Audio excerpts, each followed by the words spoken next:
Hello, everybody. We are live. Week 11. Week 11 lineup review is what we're going to do here. And somebody had messaged me and said, well, we can talk about other things. Yeah, sure. Whatever you want to chat about. I'm good. Want to talk sports, but this is a DFS, Daily Fantasy. And I'll start on FanDuel. I had, I didn't have a bad day. I took a risk, which is part of DFS. And I remember, I can't remember who it was. Somebody in the community at one time said, sometimes if you take a risk and it doesn't work out, you still should be able to look at your lineup and be okay with it. And I never understood that because I always will do this. I'll have a bad week and I'll kill myself and go, I shouldn't have played that guy. I'll tell you, week 10, I should have bet more money. I want to go back to week 10. I thought week 10 was so far the easiest slate to predict for some reason. I had a huge score on FanDuel, but when I constructed it, also lineups have to tell. Cash games don't always have to tell a story, but in a way they do. So there has to be a why. Why are you playing this guy? There has to be. There has to be something. You can't just play somebody and not have a reason. So for me, this was so easy. All right, Justin Fields against Chicago, against Detroit. Easy. We assume most people that are playing are pretty serious, but Detroit's an awful. You play anybody against Detroit. This week I played Daniel Jones on FanDuel. So that was easy, and I could not believe how low ownership he was for Detroit. You play running backs against Houston. We play running backs against Cleveland. I wanted part of the KC-Jacksonville game. Schuster got hurt. If he didn't get hurt, who knows? The other side of Chicago, they're not a very good defense. Wanted a part of that Green Bay, Dallas. Wanted Jones as my value, and then I just threw in a cheap defense. This was easy. Like I in my mind, I knew. Now, this week, and I'll show you what I do. I have everything on Excel because I'm so, we're all have our systems, track all my money. I have my weekly plays, but I do the Vegas. I put my games to target. Now I can get rid of this. Well, I'll leave this up because I'll show you what I did. And, I put in, I get this from Fantasy Labs. So I advise people to do this. You should be using, I don't like to go too nuts with numbers, but in football you should be going by, if teams are that bad in certain areas on defense, you got to target them. So they have an open and a live. I wonder if this will have week 12. Okay, so this is gone. Oh, no, it's not. This is still from last week. So the open and then the live. And then I update during the week. I mean, it's pretty funny how Dallas was a favorite. They didn't open the favorite, but they became a favorite. Look at what people are betting on. Over, under. Look at this. I mean, 66% of the people picked the under in that Pats game at 38.5. So when I would use that stuff. 74 had them going over, and they did. They scored, 23? They scored 30. That game was 30-23. I mean, look, they had them, the under the 27. So it's interesting. So I go on that, and then, I kind of have what games I like. I think it was pretty easy. I didn't want anything to do with this game, even to some degree this game. Wanted a lot to do with this, which didn't work out. something maybe. This definitely, because of close. This. And you can't play all of them. So, I ignored some games. So what was my process for cash games? I went a little risky because was I living off last week with Justin Jefferson? Possibly, but I just figured maybe I wasn't giving Dallas's defense enough credit either, but I figured at home that game had a potential to go 42-40, and I wanted peace. In that, even in cash games, I didn't want to risk not having those guys in my lineup. Now, I could have gone cheaper with Pollard or Gallup or Schultz, and then with Thielen, but I risked it, and I felt like, okay, this was easy for me. Daniel Jones was an easy play. It's Detroit. I don't care what he's done lately. It's Detroit. They are awful on defense, and once they get behind the Giants, I'm like, this is even better. But back to my original point, I don't have any regrets doing this. With Gus Edwards inactive, Kenyon Drake, when he's a lead back, he's put up unbelievable numbers. They're at home against Carolina.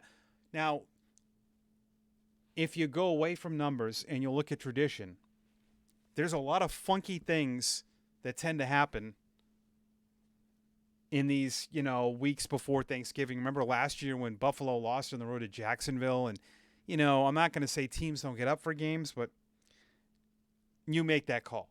The fact that Baltimore just really looked like they wanted nothing to do yesterday from some of the things I read on Twitter. And I have a friend that's a big fan of the Baltimore. He said they looked like they were sleepwalking, and they were. I wouldn't put any stock into them being close. And with Buffalo, I'm telling you, don't put stock in that. So then speaking of that, I wanted a piece of that game. But, I knew that they had one of the highest totals on the board. But I didn't want Diggs. I wanted a piece of it. I wanted a cheap piece. So I took Singletary. That was a risk, but I figured, hey, 28 to 30 points. FanDuel's more of a touchdown. He's got to score. And then I just said, I want these two guys. And look at Justin Jefferson was owned 10%. Two people had him in cash games because I play small totals, entry levels, sizes, I should say. And so I don't regret this. It didn't work out, but the fact is, and I put this in a tournament, this lineup would have smashed if these two guys went off. 40 more points, and I'm potential of a 150 with that lineup. So I don't have a problem with that. Paris Campbell, maybe I could have gone to another game, but I figured Target's not bad. That's not a bad game for his price. Against Vegas is allowing the most near the top, near Arizona, the tight ends. But they had an injury to Judy, and I just figured he'd be more involved. And this position's tough. And tight ends were pretty expensive. Let's see. The top cash game guy had Schultz, which he got less. And it was more. And then David Montgomery, which I liked. If I wasn't going to play Fields, but I probably should have, in hindsight, I knew this game was going to be close because it's on my sheet as, look at this, 26-23. It was 27-24. How about that? Vegas had them favored. So probably should have taken another piece. And London was a guy I had. It didn't ultimately matter because my cash games were good. But again, I had reasons for why I played these guys, and then I had the Saints defense. Now, my GPP plays were not good yesterday on FanDuel. I almost cashed in the millionaire. Yeah, this was one of my better lineups. Just missed the cash line. I think the last winning position was 10. Okay, it was 103.80. So about 3 points, I would have won 73 cents. That's not what we want. Look at all these duplicate lineups. Jesus, it's ridiculous. Where are they getting that? Well,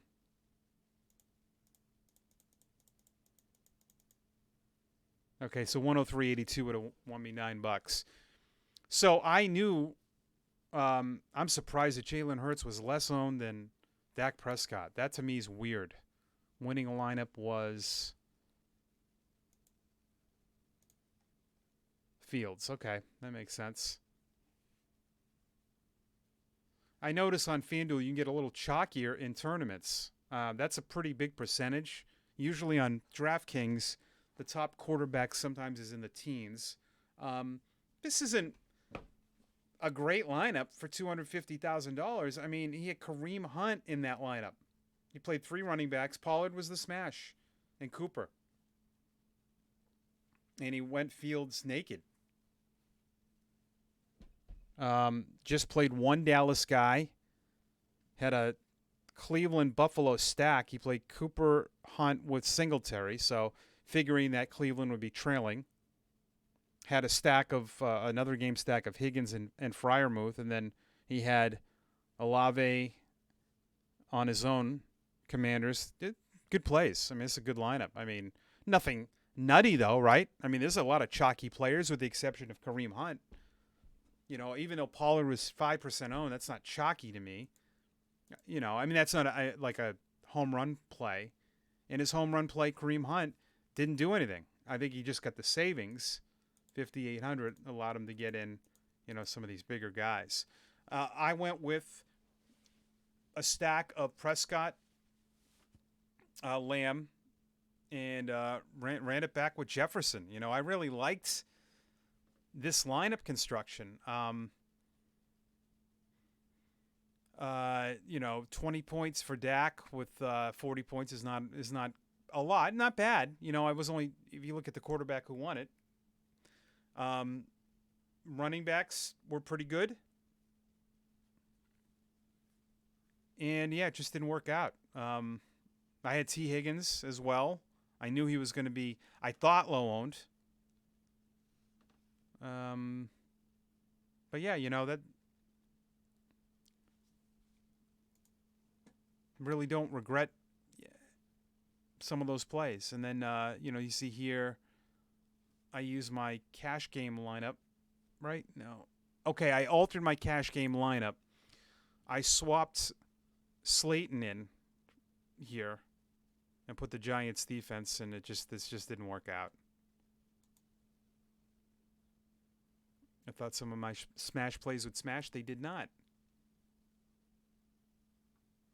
Make sure you subscribe here. I'm trying to get to 50 followers would be nice.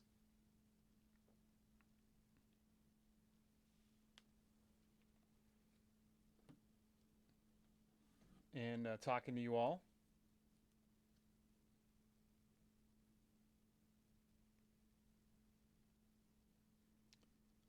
I'm going to get to my DraftKings here. Just got to respond to this. I know it's shouldn't be doing this, but it's important.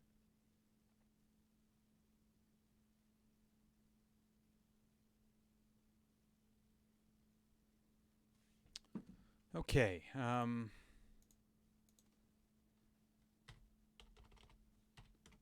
you guys want to follow me on Facebook, you can add me as a friend. Right? That's me. I have a podcast page, Behind the Mic, Twitter. Feel free. At the Radio Mike is the Twitter. I mean, I'm on YouTube. This is crazy. All the things I'm on. Antonellis Media, Mike Antonellis Media. And a lot of people don't know this, TikTok for the desktop. At the Radio Mike. 50. His bid is what? 8. Let's see, 386 followers. Climbing up there. Trying to get to 500. Can I get there? I hope I can get there. Trying to get there. All right.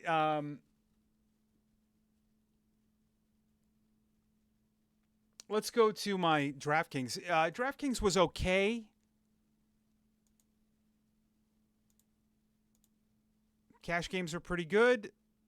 This was my one GPP lineup that was the best. I went with a Justin Fields stack with Mooney and Kmet. You know, you probably don't have to double stack Fields because you're going to get the rushing. So odds are he probably won't throw multiple touchdowns. So he's probably good naked like on FanDuel or with one. And then I ran it back with Patterson, which is interesting. Patterson, London, and Mooney, those guys all scored early, and you thought this was going to be huge games, and it just didn't work out where they smashed. So I wanted that. I wanted a piece of that game. I wanted the Cleveland-Buffalo game. I went with Davis and Peoples-Jones. You know, that's not horrible. The Ravens' defense was an easy play for me, and I coupled that with Drake. That's a correlation. I actually like this lineup a lot, you know, in terms of ceiling plays. This was the winner. Burrow, good play. Burrow to Higgins. Didn't run it back. Pollard, Kamara. Najee Harris, what a gutsy play that was. That's an interesting, you know, Burrow to Higgins, ran it back with Harris. So what's that say? Pittsburgh's going to be in this game. If you play the Pittsburgh running back and then you do, you know, if you're doing a game stack and you do quarterback, wide receiver with the opposing running back, you feel like that team's going to be winning, obviously. If you do it with a receiver, you feel like it could be just a shootout. You know what I mean? Like, it has to make sense. So, like, because Pittsburgh's a team you probably didn't feel like was going to be in that game, but playing Harris is telling me this is going to be a game that Pittsburgh's going to be in and Burrow's going to have to throw a ton. And that turned into a great game to stack. He only played one player from that Dallas-Minnesota game. Two New Orleans players, which is weird to do, but it worked. And sometimes you got to get a little weird in these games. And but I mean, I don't mind. This was one of my other ones. I went Mariota. Was that my cash game lineup? Yeah, my cash game lineup. Then I had this one, 118. In my third lineup, had a Josh Allen to Diggs, to Peoples-Jones. I had Knox in there, you know. I had Lamb, Steelers, with Drake. Brian Robinson didn't work out. So I could just show you, this was my cash game lineup right here. All right. I wanted the Chicago-Atlanta game, as you know. So I just went with Mariota and Montgomery. It was either going to be Daniel Jones, which I should have done with, if I did Fields, I was going to play Patterson. So if I didn't play Mariota, it was going to be Patterson. If I didn't play Montgomery, I would have played Fields, but I was going to go Jones, Montgomery, London in here. And, I just thought these guys all in good spots. You know, reading, sometimes you overthink it. I subscribe to Fantasy Alarm, and I would tell all you guys to do this.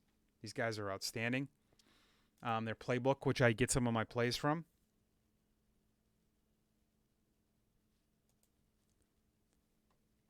This was a great write-up on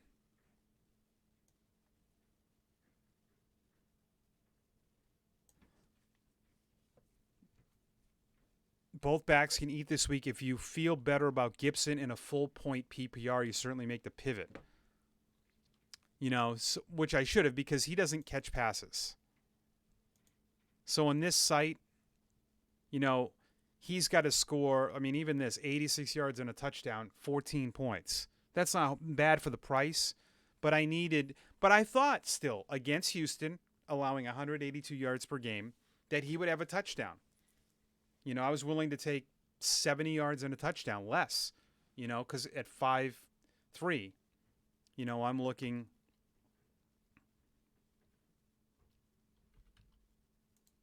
You know, you're looking for about, why can't I think of how much the salaries are?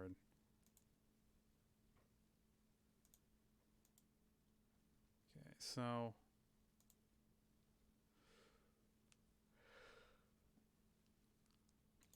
5.3 times 3 is 15, but you'll take 2.5 that. 2.5 the salary. So 13 points. I thought he could get there. Same with Jefferson, even at 9-1, is 23 points. 100 yards and a touchdown is 19 points right there without even the catches. So if he goes for 7 for 70 and a touchdown, that's 20 points. I thought that was reasonable. So I don't regret any of these plays, but just wasn't great. It wasn't bad. I mean, I cashed and missed some bad scores. I advise people don't pay up at quarterback. It's just the variance, I think I had borrowed my original cash game lineup too. So that's that. Any questions? Let me know. You can email me, antonellis.michael@gmail.com. And thanks for watching. Let's talk DFS.